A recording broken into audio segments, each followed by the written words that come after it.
German chancellor Friedrich Merz के साथ एक बड़ा बिजनेस डेलीगेशन भी भारत आया, जिसमें 25 बड़ी जर्मन कंपनियों के चीफ एग्जीक्यूटिव शामिल हैं।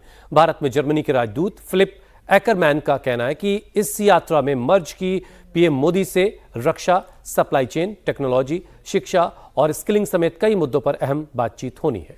इससे दोनों देशों के बीच पार्टनरशिप और मजबूत होगी। The Chancellor will be accompanied by a very large business delegation.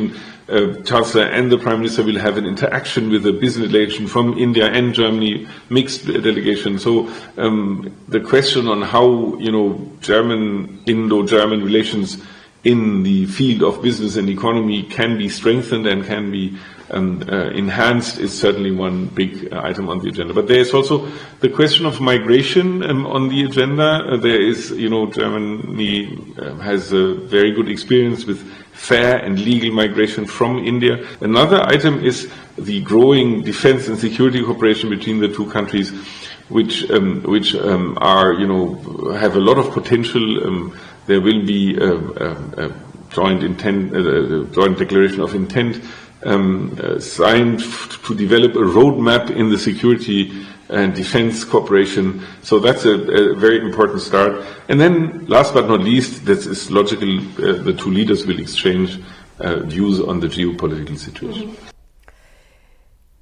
PM Modi और जर्मनी के चांसलर फ्रेडरिक मर्ज की मुलाकात के दौरान सबसे बड़ी डिफेंस डील को लेकर सबकी निगाहें इस पर टिकी हुई हैं और माना यह जा रहा है कि सबसे बड़ी डिफेंस डील फाइनल हो सकती है, इस पर मुहर लग सकती है। ये डील करीब 8 अरब डॉलर की होगी। इस डील की बात की जाए तो लंबे वक्त से चल रहे भारत के प्रोजेक्ट 751 के लिए निर्णायक कदम इसे माना जा रहा है।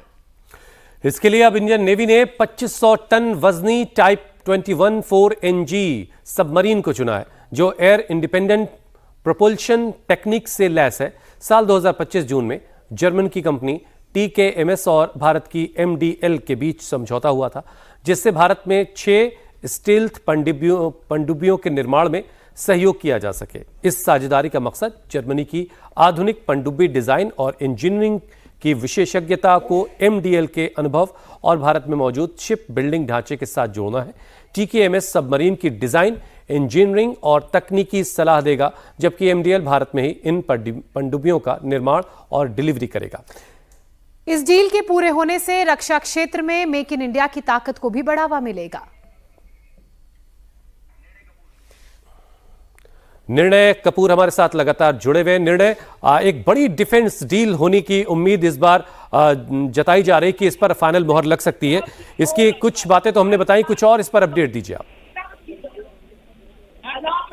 देखिए, जो जानकारी प्राप्त हो रही है वो तो ये है कि जो स्ट्रेटेजिक पार्टनरशिप है उसके 25 साल भी जो पूरे हो रहे हैं, तो दोबारा से इसको रिव्यू करेंगे और जाहिर सी बात है कि इसका जो सबसे ज्यादा फायदा होगा वो डिफेंस क्षेत्र में होगा। जर्मनी और भारत में जो डिफेंस कोऑपरेशन की जो पहल है उसको और आगे ले जाया जाएगा। उसमें बड़े एग्रीमेंट्स जो हैं वो साइन होने की उम्मीद जताई जा रही है आज जब द्विपक्षीय वार्ता होगी उस दौरान।